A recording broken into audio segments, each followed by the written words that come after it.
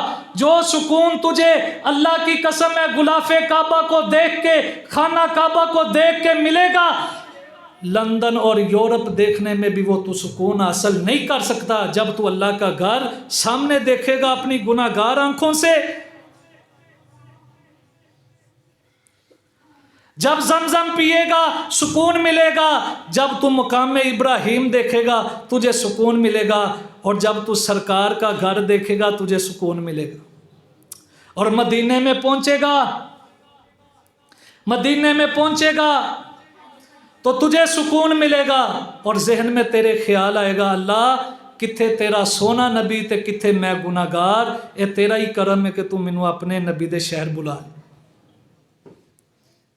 جب مسجد نبوی کے مینار نظر آتے ہیں دور سے گاڑی کے اندر بیٹھ کے، جب مسجد نبوی کے مینار نظر آئیں، اللہ کی رحمت کے آثار نظر آئیں۔ اور حضرات ذی وقار کسی نے کہا ہے کہ دساں مدینے دا کی سونا، کر کر سونا جی جی سونا، دل کھچدا وانگ مشوکاں دے، پیڈاں بکریاں گاواں مدینے دیاں۔ مدینے کی ہر چیز ہی پیاری ہے، مدینے کا ہر انسان ہی پیارا ہے۔ حضرات ذی وقار ہم یہ کہتے ہیں لوگوں سکون حاصل کرنا ہے کہیں نہ جاؤ، جاؤ مکے کے اندر، جاؤ مدینے کے اندر، اللہ تمہیں جسمانی سکون بھی عطا کرے گا، اللہ تجھے روحانی سکون بھی عطا کرے گا۔ اللہ سے دعا کیجئے جو کچھ بیان کیا اللہ عمل کی توفیق عطا فرمائے۔ آخر دعوانا ان الحمدللہ۔